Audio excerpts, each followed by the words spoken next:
예, 시청자 여러분 안녕하십니까? 안녕하십니까? 임응수 변호사님의 정상회담 코너입니다. 임 변호사님 안녕하세요. 안녕하십니까? 네. 자, 임 변호사님 지금 서민 파퓰리즘 네네. 우리가 지금 주장하고 있는 네. 부분으로 네. 앞으로 이 한국 사회의 미래와 예. 어떻게 엮어서 이야기할 수 있을 것인가 하는 예. 부분을 오늘 논의를 하겠습니다. 네. 자, 먼저 이 서민 파퓰리즘이 왜 필요한가? 네. 그러지 않으면 뭐 기성의 정치, 기존의 뭐 보수 진보 같은 그런 정치가 그냥 이대로 굴러가도 되는데 네. 그게 필요한 시점이 왜 되었는가에 대해서 대중들이 좀 이해할 필요가 있지 않겠습니까? 뭐 소장님 이제 오늘 좀 이렇게 말씀드릴 거는 이제 제가 소장님 말씀이나 이런 걸 등등을 통해서 제가 정리한 내용을 이제 말씀드리고 저도 좀 소장님 이제 생각이 더 어떻게 이제 구체적으로 갖고 계신지도 좀 질문하는 뭐 그렇게 좀 진행하면 될 것 같은데요. 하여튼 뭐 소장님 말씀 등 뭐 저도 이제 개인적으로 지금 이제 서민 포퓰리즘이라는 문제가 대두될 수밖에 없는 거는 뭐 간단하게 몇 번을 말씀드린 거지만 이제 고성장 고소득 시대는 끝났다. 아마 뭐 하여튼 몇십 년 동안은 오지 않을 것이다. 뭐 이제 뭐 지난 대선이나 그 전후를 해가지고 뭐 4차 산업혁명이니 뭐니 해서 뭔가 대단한 P급의 미래가 있을 거라고 많이들 얘기를 했지만 뭐 기본적으로 일단 정보화 시대를 접어든 특히 뭐 우리나라를 포함해서 일본, 미국을 포함한 이제 이른바 최고 선진국에서도 어떤 이제 이전과 같이 5, 60년대와 같은 어떤 중산층의 형성, 그다음에 또 중산층들이 기본적인 생활을 스스로의 노력에 의해서 또 복지제도 뒷받침해서 이루어지는 시대는 완전히 끝났다. 결국은 뭐 계속 말씀드리는 거지만 일본의 예를 들어봐도 그러니까 현실적으로 현재 연소득 4천만 원 내지 5천만 원 정도의 근로소득을 받는 것이 그나마 좀 운이 좋은 케이스고 대부분 어떤 경우에는 그보다 미치지 못하는 소득을 가지고서 이제 그 개인이 이제 일생을 영위해야 하고 그 다음에 사회나 국가도 거기에 맞춰서 이제 어떤 시스템이 변해야 되는 것이 아니냐. 특히 이명박근혜 시대를 통해서 뭐 그러니까 기업이 대규모로 투자를 하고 뭐 이런 상황을 통해서 이제 고용이 창출된다는 얘기는 뭐 사실상 인정될 수가 없죠. 이제는 그걸 현실화될 수가 없고 현재 지금 기업들 스스로도 뭐 이러고 뭐 사내 유보금이 뭐라고 얘기를 많이 하지만 정말 극심한 경쟁에 직면해 있기 때문에 기업 스스로도 생존 외에는 다른 방법이 없지 않냐. 그래서 결국은 개인, 기업, 국가가 앞으로 어떤 성장을 통해서 어떤 뭐 삶의 질과 질적 향상을 꾀한다는 것보다는 현재로서 현상을 유지시키는 게 목표일 수밖에 없고 거듭 말씀드리지만 이러한 저성장 저소득 시대에 맞도록 국가 및 사회 체제가 변경되어야 한다는 것이 아주 기본적인 전제가 아닐까 생각합니다. 예, 그래서 얼마 전에 나온 이제 뭐 코로노믹스라고 네네. 하는 그런 책들이나 이런 네. 걸 읽어보면 거기에도 뭐 이 저자와 저가 한번 교감을 한 적이 없지 않겠습니까? 네네. 근데 거기도 이제 언급하는 것이 사실상으로 이 코로나와 관계없이 고성장의 시대는 이미 끝나가고 있는 상황에서 네. 코로나가 덮쳤다. 그렇습니다.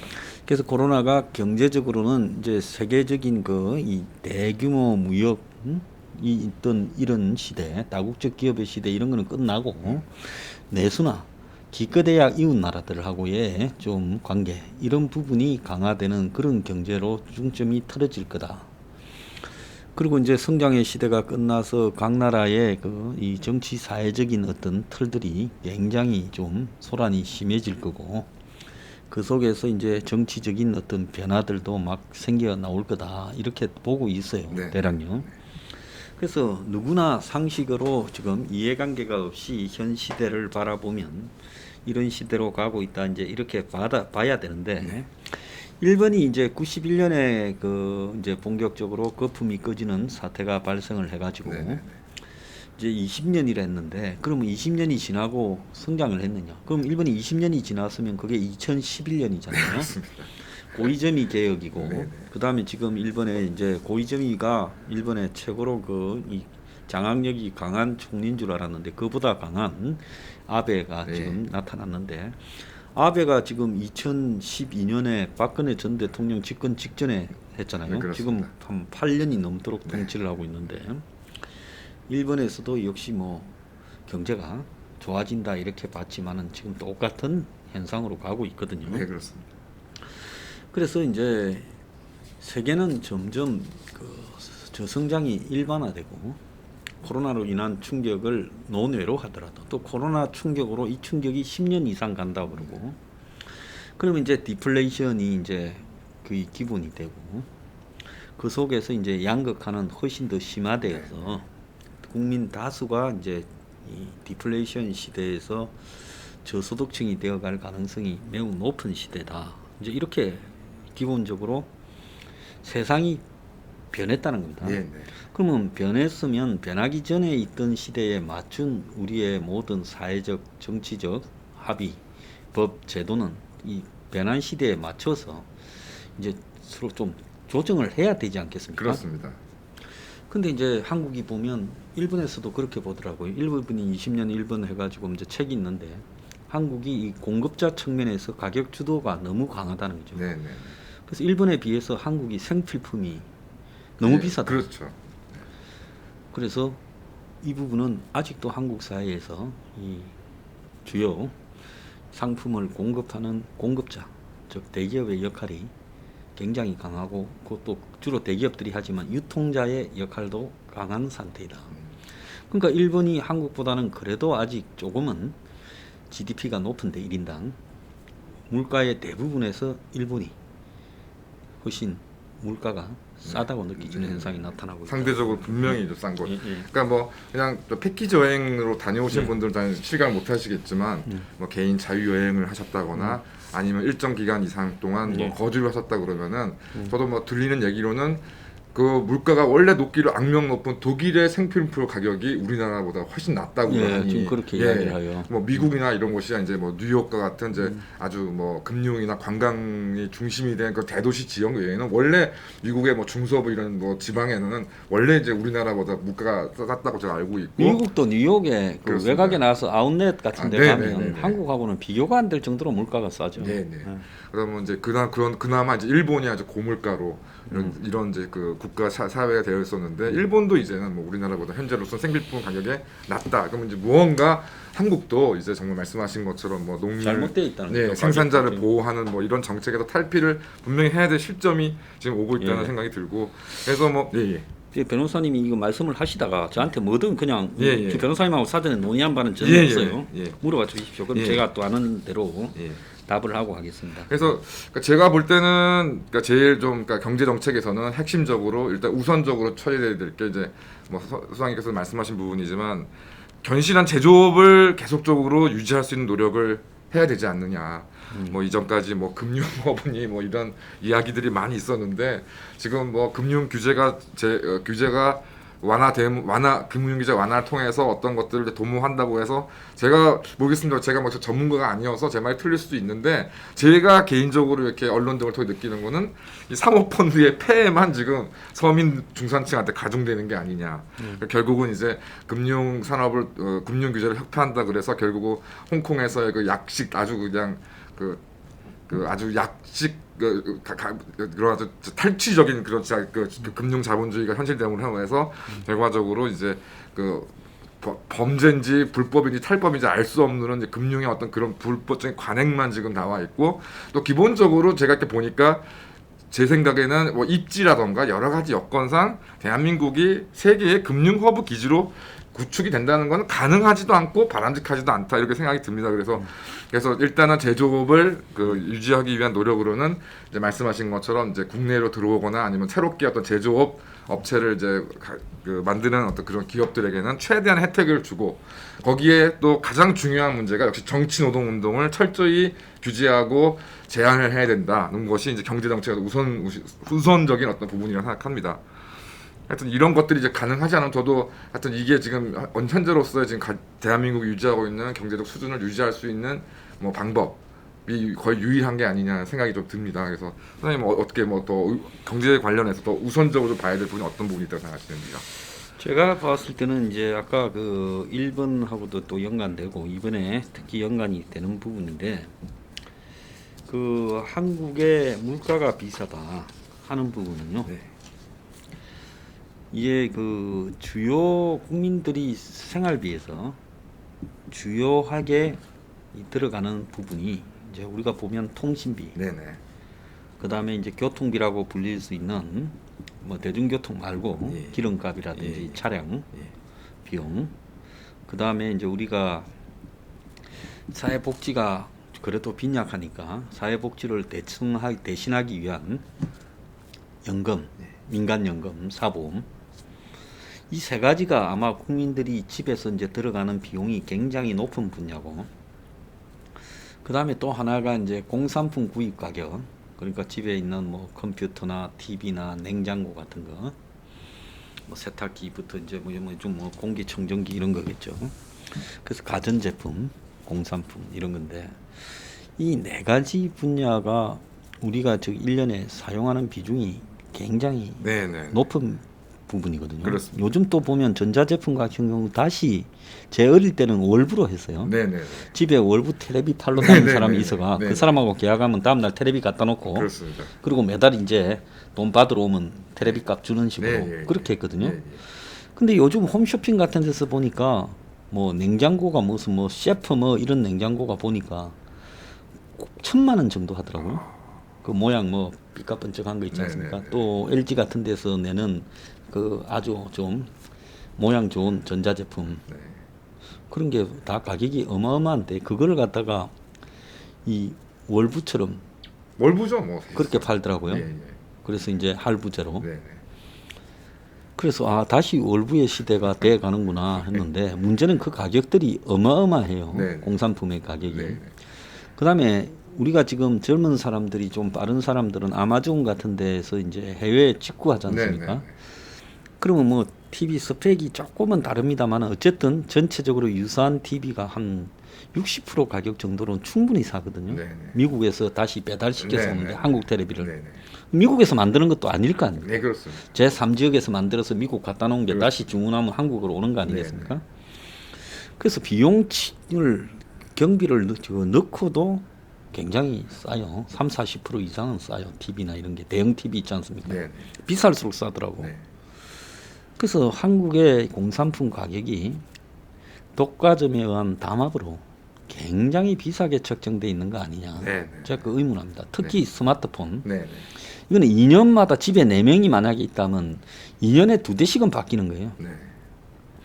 근데 그 스마트폰이 정말 광고에 나오는 그 기능을 제대로 쓰는 사람 몇 명 된다고 한 개 100몇십만 원, 200만 원까지 가는 게 나오지 않습니까? 네네. 그 다음에 통신료도 비싸고요. 네. 또 집에 있는 인터넷 비용이나 이런 것도 비싸고요. 네. 망 구축 시기라면 그게 비싸도 이해가 가지만 이제 망이 다 깔려 있는 시대에 네. 우리가 5G가 왜 필요합니까? LTE도 충분하죠. 네네. 그렇지 않습니까? 네 맞습니다. 그래서 이런 거를 보면 이게 도대체 누구 때문에 이런 가격이 형성돼 있는가?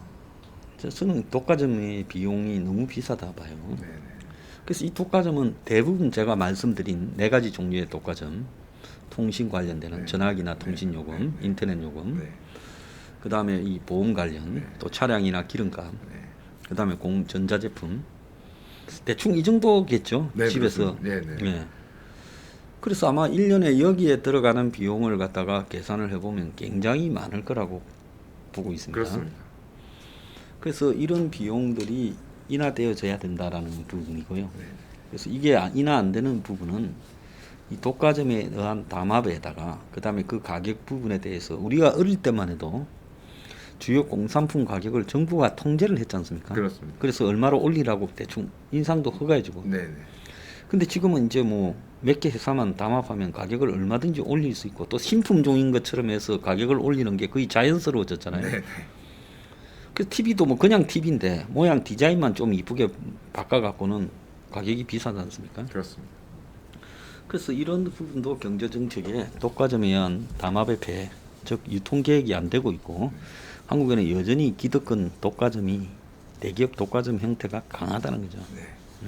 그래서 뭐 최근에 뭐 그 SK에서 드디어 SK에서 이제 또 공식적으로 마지막으로 이제 2G 서비스를 이제 종료시킴에 따라서 대한민국에서는 더 이상 이제 투지폰을 쓰거나 할 수가 없게 됐는데 좀 개인적으로 저도 이제 원래 투지폰을 계속 쓰다가 정말 투지폰이 그랬었죠. 생산이 안 돼가지고 네, 구하지 못했구나. 구하지 못해서 결국은 저도 스마트폰을 변경했는데 좀 개인적으로는 저 같은 좀 그래도 그냥 뭐 통화 그러니까 제가 별도로 업무용으로 스마트폰을 한 대를 쓰고 그냥 통화만 이제 통화만 가능한 이제 그 폰을 이제 그래서 별도로 썼었는데 아마 그런 분들이 또 특히 연로하신 분들 중에 굉장히 많으실 겁니다. 저도 사실은 2개를 쓰거든요. 네, 예. 그래서 한 개는 주로 검색용으로 쓰고 네. 하나는 이제 통화를 네, 예. 뭐 내가 자주 통화하는 사람하고만 통화하는 용어로 쓰는데 근데 이제 거기서 내가 답답함을 느끼는 게 거기에는 별도로 스마트폰 기능이 전혀 필요가 없는데 없습니다. 네, 네. 그냥 또 통신 요금을 또 네, 내고 그러니까요. 뭐 이런 것들에 대해서 하여튼 뭐 이런 것들도 조금 이제 좀 선택의 여지가 좀 굉장히 공급자에서 제한당하고 있다. 그냥 뭐 어느 순간 그냥 뭐 이런 것들이 없어지는 것도 이제 소장님 말씀하신 것처럼 그런 걸로 인해서 결국 비용을 지불하는데 이 비용의 지불이 결국은 소비자를 위한 건 아닌 것 같은 건 확실한 것 같습니다. 그 다음에 이제 최근에 뭐 아주 핫하게 문제가 된 게 되고 있고 특히 소장님이나 이제 서민 포퓰리즘 관련해서 사실 가장 또 좀 비판이 또 집중했던 부분이 이제 주택 공급 정책인데 그래서 뭐 저는 이제 결론적으로는 그러니까 전세 제도 이제 뭐 민주당 쪽에서는 전세제도가 없어야 된다 뭐 이렇게 얘기를 하고 있지만 뭐 사실 말도 안 되는 얘기고 그러니까 저는 이제 기존의 전세 제도가 가지고 있었던 이제 그 이른바 중산층 정도 되는 이제 국민들의 어떤 주거 정책을 이제 국가 주택 제도로 완전히 대체가 되는 것이 이제는 합당하다. 최근 어제도 제가 그 TV 종편의 어떤 이제 다큐멘터리를 보니까 지금 뭐 정부가 뭐 정세 기간을 뭐 4년으로 더 확실하게 더 연장을 하도록 하고 뭐 이러저러한 임대차 보증금의 뭐 인상률을 따지고 뭐 이렇게 하지만 이런 법과 제도에 관계없이 결국 이제 세입자나 임차인이기 때문에 겪어야 되는 불안이라던가 이런 것들을 그 근본적으로 해소할 길은 없지 않겠습니까? 그래서 그러니까 전세 제도가 없어져야 한다면 그거는 그 무슨 부동산 투기를 막기 위해서 없어져야 되는 것이 아니라 이제 정말로 이제 이런 주택 주거 안정을 이제 근본적으로 좀 보다 더 안정적인 제도로 가기 위해서 이 국가 주택 제도 제태된다고 생각하는 거고 반면에 뭐 최근에 이재명 경기도지사나 뭐 과천 정보 종합 총사 부지를 뭐 임대주택 단지로 만드는 어떤 헛소리를 짓거리고 있는데 이거는 그러니까 공공 임대주택은 이건 무조건 들어가는 비용보다 훨씬 적은 그 수익 구조이기 때문에 재정에 엄청난 부담이 될 것이고 당연히 그런 재정에 엄청난 부담이 되는 이 공공 임대주택 정책이 지속 가능할 수가 있느냐. 그래서 뭐 임대주택에 대한 뭐 비판 중에서도 그건 부분이 이해가 되는 것이 이렇게 비용과 수익의 현실화가 어떤 균등함이 이루어지지 않으니까 결국 미국이나 프랑스에서 예전에 경제가 굉장히 좋았던 그런 임대주택들이 지금은 완전히 슬럼화가 되거나 아예 누구도 살지 않는 곳이 돼서 결국은 다 그 철거해야 되는 그런 상황이 이제 벌어지는 것이고 이러한 공공 임대주택은 당연히 필요한데 그거는 철저하게 어떤 뭐 경제적으로나 뭐 신체적으로나 취약한 계층에게만 제공되어야 할 것이다. 그다음에 이제 부동산 관련 세제에 대해서도 여러 가지 좀 말들이 많지만 저 개인적으로는 하여튼 뭐 세금에 대해 세금을 어떤 부과하고 일정하게 어떤 책임을 지우게 하는 거는 저는 뭐 기본적으로 좀 찬성을 하는 편입니다. 좀 그 부담을 지기는 져야 되는데 이제 문제는 이게 하여튼 그 집을 갖고 계시는 분들에게 특히 1주택이나 이렇게 갖고 계신 분들한테 숨통은 좀 틔워줘야 되는 거 아니냐. 합리적으로 투기 의사가 없는 사람한테 그렇습니다. 합리적인 수준에서의 보유세가 나와야 되죠. 그렇습니다. 그리고 또 그 사람한테 종부세까지를 부담시킨다는 건 나는 종부세라는 거는 결국은 내가 정말로 큰 호화주택을 가지고 있다. 그러면 풀장이 딸린 뭐 얼마 이상 호화주택 범주에 들어가는 이런 집에 한해 종부세지. 일반 뭐 한 30평, 40평 아파트에 종부세라는 게 이게 말이 되는 거냐 이런 봅니다. 예. 그다음에 어쨌든 뭐 이런 분들이 뭐 집을 처분하도록 그게 원한다면은 최소한 뭐 거래세나 양도세 등에 대한 일정한 좀 혜택은 주어져야 어떤 이제 어떤 압박이 좀 의미가 있다 하는 거고 반면에 제가 생각해도 다주택 보유는 하여튼 개인, 법인, 외국인을 막론하고 규제를 더 강화해야 되는 거는 맞는 거 아니냐라는 생각이 들고 특히 지금 뭐 개인과 이런 부분에 대해서만 지금 문제를 삼았는데 결국에는 드러난 것이 상호 펀드에 의해서 부동산에 대한 매집, 주택에 대한 매집, 그다음에 특히 최근에 문제가 된 중국인들에 의한 뭐 강남 등의 부동산들의 매집 이거는 이것은 뭐 어떤 그 대상 이거 정말로 주택 문제 주거 문제 해결을 위해서라면 국가가 이거에 대해서 어떠한 차별도 둬서는 안 된다고 생각하고요. 이 부분에 대해서는 만큼 새롭게라도 더 규제를 강화해야 될 다주택에 대한 보유 규제는 더 강화해야 되는 것이 맞다라고 생각이 듭니다. 이 부분에 대해서 혹시 뭐 소장님께서 보충하실 말씀이? 그래서 지금 논란의 중심이 자꾸 공급 확대 규제 그렇습니다. 완화로 네네. 가는데 공급 확대를 좋아요. 그런데 지금 시장이라는 부분이 공급하는 가격이 이 부동산 투기족의 담합에 의해서 굉장히 이 넘겨다 보기 어려운 수준의 공급을 하고 있어요. 서울 시내에 뭐 30평짜리 좀 아파트 공급 가격이 새로 공급되는 신규 민간 시장의 아파트 가격이 기본 10억은 훨씬 넘어서지 않습니까? 그렇습니다. 네. 그것보다 싼 아파트가 있어요. 이제 있을 수가 없습니다. 그러면 결국 공급가라는 것이 시세에 따라 공급을 맞추고 있어요. 공급가를요. 그러면 시세가 헌 아파트도 30평짜리가 15억을 하면 그러면 새 아파트는 15억 플러스 알파죠. 네네. 지금 그렇게 되는 거 아닙니까? 그렇습니다. 그러니까 다른 이 모든 이 자유시장에서의 자유시장도 없지만 이 가액은 수요와 공급에 의해서 균형점이 모색되잖아요. 그렇습니다. 근데 부동산에 있어서만큼은 이 수요가 그냥 수요가 아니라 가수요, 투기 수요가 포함되어 있는 거 아닙니까? 그러니까 공급을 늘려서 가격을 낮춘다고 하지만은 이 공급이 느는 부분에 대한 가수요가 엄청 늘어나고 그다음에 그 공급 가격이 하한선이 없기 때문에 공급이 밑으로 내려가는 형태의 공급이 아니라 올라가는 형태의 공급, 그러니까 경제학적으로 그릴 수 없는 그래프를 만들어가고 있어요. 그러니까 저도 뭐 여러 가지 비판들을 많이 하시는데 이 부분에 대해 공급 확대로, 그러니까 소장님 말씀하신 것처럼 공급 확대가 당연히 뭐 좋은 측면이 당연히 있을 거 아니겠습니까? 예. 여러 가지로.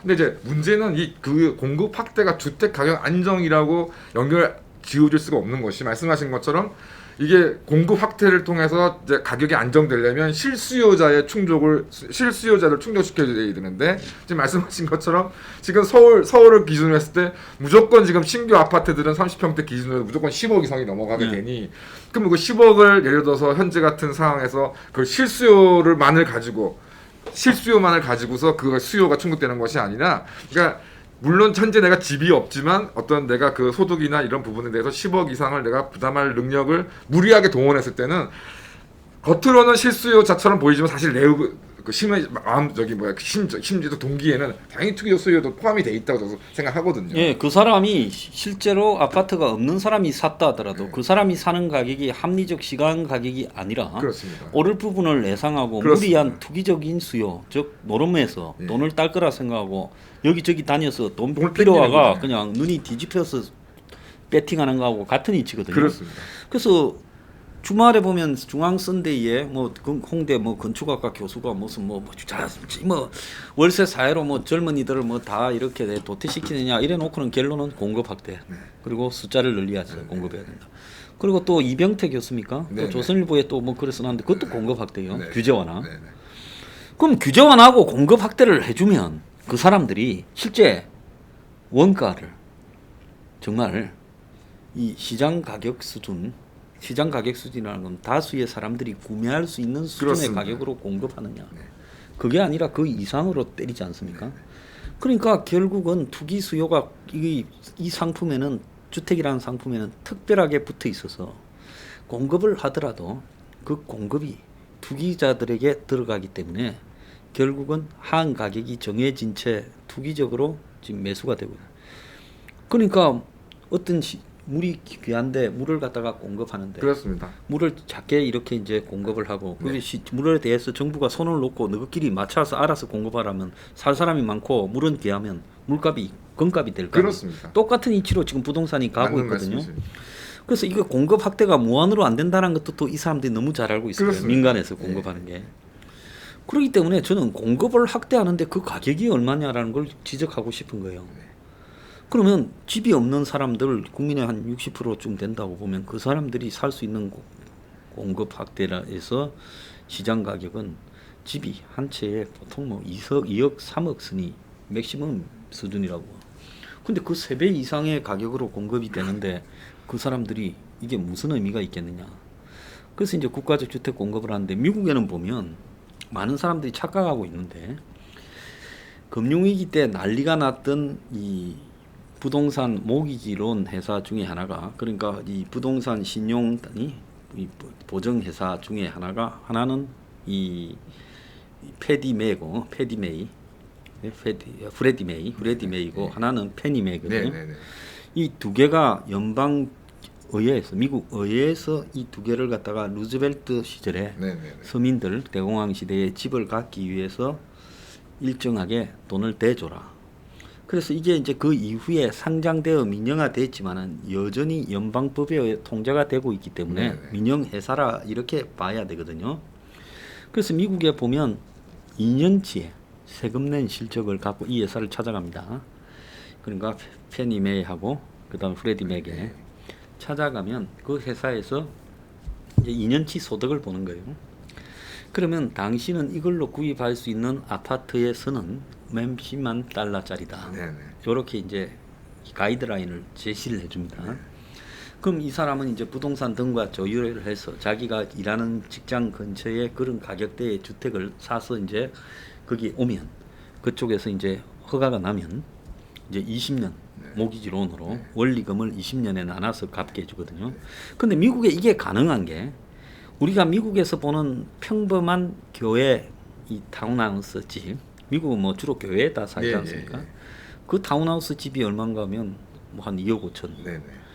그 중에 이제 좀 좋은 거 한 3억대는 수영장도 조그만 게 있고 4억을 넘어가면 집이 좋은 거고, 물론 뭐 미국에서도 시애틀이나 저기 샌프란시스코라든지 뭐 뉴욕 이 도심이라든지 또 LA 도심이라든지 뭐 산타모니카나 비버리힐즈나 이런 데는 비싼 주택이 있죠. 그렇습니다. 수십억 수백억짜리. 그렇지만은 보통의 평균치 미국 사람이 사는 집은 2억 3억 4억대거든요. 그러니까 100만 그러니까 미국은 아직 100만 장들하게 의미가 있는 게 미국에서 100만 달러 정도 되는 집이면 진짜 어마어마한 저택 정도. 예, 그러고는 그냥 그야말로 부촌에 그렇습니다. 있는 집이 예. 100만 불이 넘어간다는 거예요. 그러니까 그 미국의 집에 대한 부분에서 봤을 때 한 3억대인데 20년 모기지론. 그러면 내가 1년에 그렇습니다. 세금을 얼마 냈냐? 네. 이 사람이 1년에 한 5천만 원 정도의 소득이 있네. 네. 그러면 당신은 갚을 자격이 충분해. 그렇습니다. 그럼 론 허가가 나오거든요. 그렇습니다. 그래서 미국 사람의 아마 95%가 이렇게 집을 살 거예요. 네. 95%가. 네. 그래서 영화에 보면 직장에서 쫓겨나면 이게 이제 2달 일에 유예되면 이제 은행에서 경고가 오고 그다음에 이제 바로, 못 지키면 바로 집을 뺏어 가잖아요. 네. 그런데 이제 처음에 미국에서 좋은 거는 그 집을 살 때 그 내가 이제 넣은 돈 이제 이렇게 해서 만약에 집을 내가 그 뭐라고 할까요? 이제 집값이 네. 떨어져도 키만 줘버리면 되지. 그렇습니다. 내가 맺었던 계약하고는 관계없어요. 네. 내가 집을 5억에 샀는데 집이 1억으로 떨어져도 네. 키만 주면 돼. 그렇습니다. 그 언더워터라고요. 네. 그런 부분이 있어요. 그러니까 굉장히 좀 합리적이잖아요. 네, 그렇습니다. 왜냐하면 이 사람이 집을 가지고 투기하려고 하지 않았다라는 부분을 어느 정도 인정하니까 그렇게 가지 않겠습니까? 그렇습니다. 그래서 미국의 제도에서의 유리한 그런 모기지로운 개념과 또 싱가포르에서 하고 있는 그런 국가적 주택 공급 부분을 합쳐가지고 그래서 소득에 걸맞게 자기 집을 국가가 공급해 주는 거 일정 정도는 저는 대한민국은 집 문제만큼은 민간에 맡겨갖고는 이게 이제 워낙 투기의 수단으로 인식이 되어버려서 거기서 합리적으로 개선될 소지는 없다고 보고 있습니다. 그렇게 아니 또 그렇게 계속 정부가 또 정책을 추진해 버렸기 때문에 네. 이제는 죽었다 깨어나도 그런 마음을 바꿀 수가 없는 상황이 돼버린 것 같습니다. 근데 이제 저한테 여러 군데서 제보가 들어오는데 350이면 결론이 그렇습니다. 저는 처음에 뭐 도배 장판 이런 거는 빼고 뭐 그냥 빼대만 했는데 빼대가 아니라 완성시켜서 350이면 떡을 친다라는 거예요. 그러니까 이제 뭐 선생님 계속 말씀하신 어쨌든 이제 어느 정도 수준이 되는 정도의 이제 그 주거 환경이 괜찮은 주거 했을 때 뭐 이러저러한 뭐 그걸 다 합쳐도 진짜 평당 700만 원 정도면 정말 뭐 떡을 칠 정도고 크게 재정적 부담도 없을 거라 생각이 들고 그러면 이제 뭐 30평대 정도 되면은 뭐 2억 1천만 원. 원 그러면은 이제 예를 들어서 처음에 이제 뭐 2억 1천만 원이면 4,200만 원 그렇습니다. 정도를 내가 모으면 그건 그렇습니다. 지금 보증금으로라도 그 정도는 다 들잖아요. 그러니까 예를 들어서 뭐 20대 지금 한 20 예를 들어서 이제 대학을 졸업하거나 아니면 제가 졸업하지 않다 하더라도 직장에 취업한 뭐 20대 초반에 이제 젊은이가 연봉 한 4천 내지 5천을 받고서 이제 뭐 그냥 뭐 중간 이상의 직장 생활 할 때 이제 한 4, 5년 후에 그러니까 결혼 남성 같은 경우 남성이 여성인데 결혼을 앞댈 즈음에는 그래도 자기가 노력을 하면은 뭐 연 1,000만 원씩만 저축하면 되는 거니까 그러면 이제 한 4천만 원 정도 모으면 이제 국가 주택 그 주택 제도로 이제 그거 이제 집을 받고 그러면 이제 또 이제 뭐 둘이 벌던지 한자가 벌던지 연 뭐 1,000만 원 정도 뭐 1,500만 원 정도 이렇게 쭉 변제해 나가게 되면은 결국은 이제 한 그 미국의 그 모기지 제도처럼 20년 내지 30년 정도의 내에는 뭐 집을 어떤 완벽 그 집에 대한 이제 그 어떤 부채를 이제 해결하게 되는 뭐 그런 구조 뭐 그런 구조라면은 현재보다는 특히 젊은 20, 30대 젊은이들한테는 뭐 전세 제도와 비교할 수가 없을 정도의 엄청난 주거 안정성을 주지 않겠나 생각이 듭니다. 예. 그래서 이제 한 달에 그 이제 이걸 한 20년을 갖다가 이제 그렇습니다. 나누어서 20년 내지 내가 볼 때는 한국적 소득 수준으로 보면 한 30년으로 모기지를 책정해야 될 거라고 네. 봐요. 그래서 아까 말한 대로 4,200만 원 정도를 가지고 이제 그 집을 사면 그 사람에게 남은 건 한 1억 7천 정도 그렇습니다. 남아 있거든요. 네. 그럼 1억 7천을 한 30년을 갚아가는 거예요.